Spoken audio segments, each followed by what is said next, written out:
When I say it's the other flaw, the one that you've all heard about and that you're all familiar with is bias. And we're going to talk about bias and about the difference between bias and noise.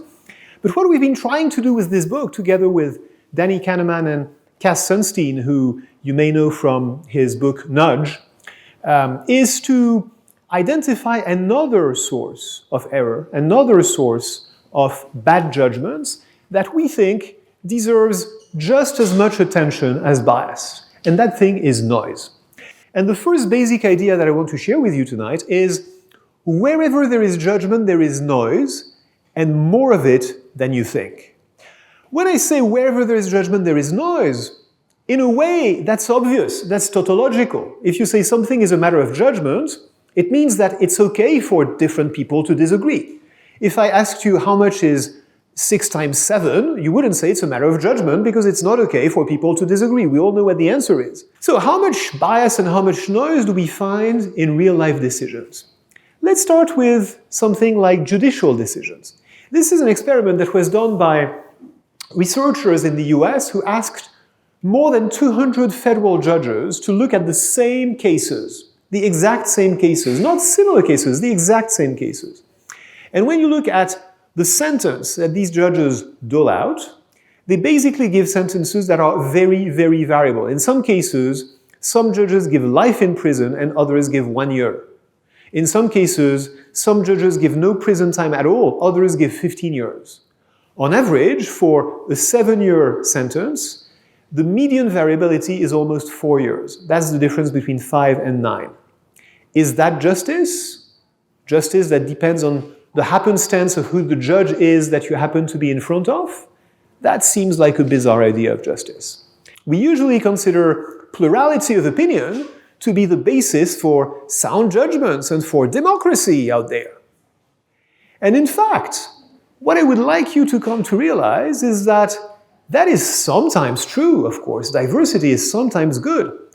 But in matters of professional judgment, where we believe that there is a correct answer, diversity is actually not good news.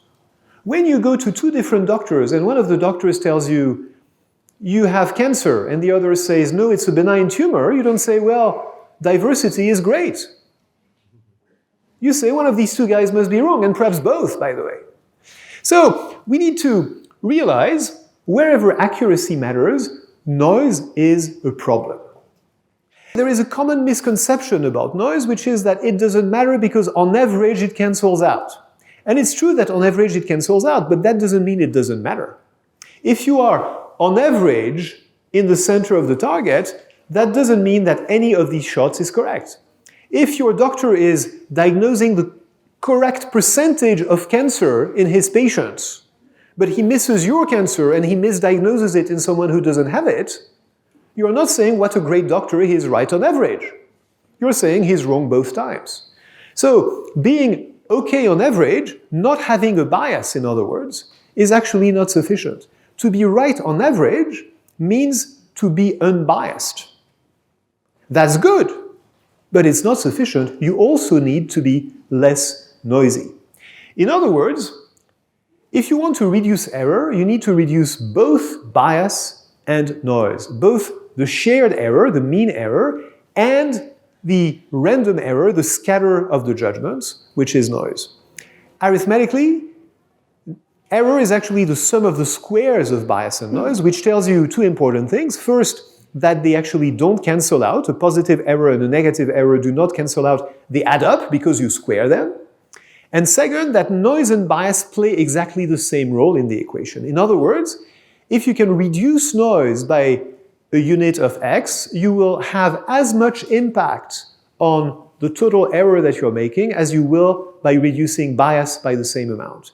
It's just as important to reduce noise as it is to reduce bias. Yet, we have paid a lot less attention to noise. You've probably not thought much about it until tonight. We've paid a lot of attention to bias, and that's great, we should, but we should also pay attention to noise. The good news is that as soon as we start to pay attention to noise, we can actually do something about it. We can actually reduce noise, and by the way, when we do, that will probably reduce bias too. Because the way to reduce noise and to reduce bias is to essentially put the decision process under control. It's to basically practice what we call decision hygiene. Basically, putting your decisions under control to make sure that they are less noisy before you make them. You need to work on the process, not to try to correct the decision after it's made. How does it work? I'm going to give you 4 very quick examples. There are more techniques, but I'm just going to pick 4 to try to stay within a reasonable time. First technique is aggregation. And that is the idea that we all intuitively have when we say diversity is good. It is true that for some things, diversity actually helps reduce noise.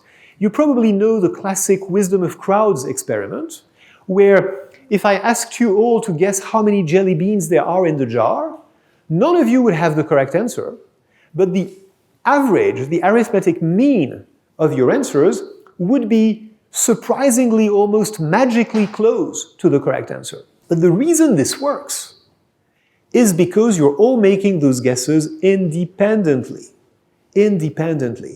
If we started talking, if one of us said, yeah, I guess it's about 1,000 jelly beans, and the next one said, no, it's less than that, it must be no more than 800, then we would have something that is completely wrong, because we would have introduced social influence in the process. Wisdom of crowds works only when the inputs are independent and when there is no social influence in the process. And in fact, when we're making decisions in most organizations, we do it completely wrong, because we do not manage the independence of those inputs. We get in a room and we talk. And when we talk, we don't get independent inputs, we get groupthink. This is very important because we think we are getting the benefit of diversity by getting together and talking about the candidate we've all met, or getting together and talking about the investment that we've all studied, or getting together and talking about whatever judgment we need to make. But in fact, we're making things worse, not better, because we are adding social influence to the process. So that's the first idea.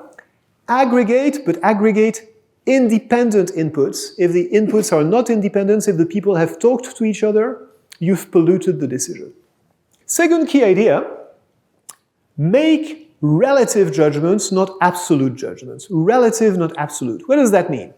We are all much better at ranking the length of the 3 vegetables than we would be at measuring the length of one of the vegetables. It's much easier to make comparisons than to make absolute judgments. Why does that matter? Because every time we use words or numbers to describe something, every time we say someone is great, for instance, or the potential of an investment is very high, there is potential for misunderstanding in what different people mean by great or by very high. So we could be in agreement that a candidate is great on whatever dimension, or that an investment is great on whatever dimension, but one of us might think that great is the top 1%, whereas the other thinks that great is the top 50%.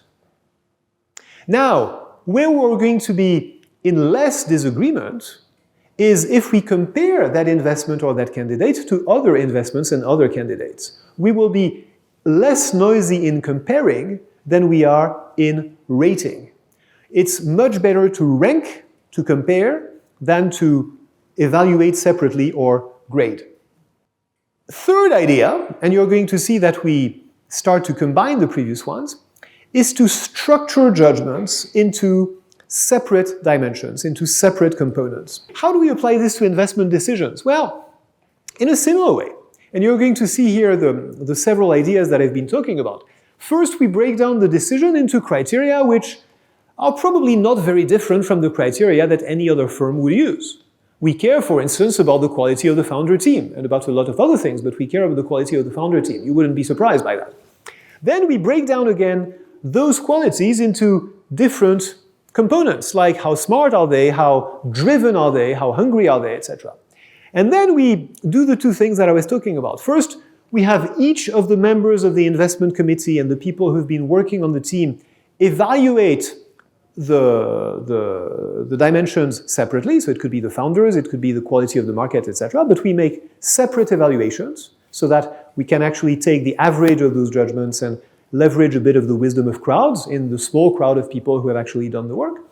And second, we actually score this relative to reference cases, relative to the history of cases that we have in our now large and impressive portfolio. So if we say a founder is great, we will have different points of view on what great means. If we say we compare this founder to the group of founders that we all know, and we place that founder in the hierarchy of the founders that we all know on each of the dimensions, we will actually agree much more easily because it's easier to compare than it is to give a grade. It will force us to be lucid about how good the new candidates are relative to the people we have, and that also forces us to raise our bar continuously on how good we want people to be because we're comparing them to a group of people who are already very good. So we use independent judgments, we use comparisons, not ratings, and we use a structured decision. The hardest part, of course, when we do this, and when anybody tries to do structured judgment, is to, I'm going to skip this one, is to keep intuition at bay. Because we all want to use our intuition, we all want to form a holistic judgment, we all want to come to a conclusion. It's a lot more satisfying.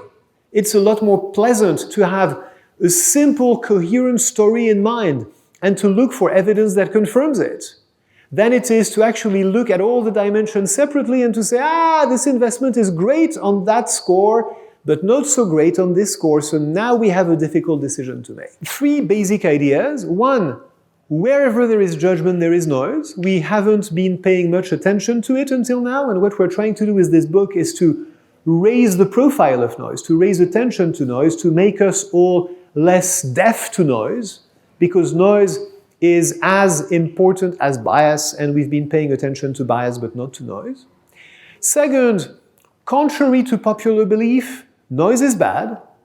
Diversity is good in some situations, but that's not the majority of situations. In most professional judgments, diversity is the sign of error, is the sign of a decision process that is not under control, and we should use that diversity to reduce the error, but we should not celebrate that diversity as being the sign of something good. That diversity is the sign that we're not talking about the same things, that we're not making the same judgments, that we're not making judgments with the same criteria on behalf of the organization as we should be. And third, once we become aware of that, once we actually pay attention to noise, once we start measuring noise and paying attention to it, we can actually reduce it, and if we reduce it, we will also reduce bias, and we will also reduce, as a result, total error and make better decisions. So let's start thinking about noise, let's start recognizing noise, let's start paying attention to noise, and now let's start discussing bias, noise, error, and good judgments. Thank you very much for your attention.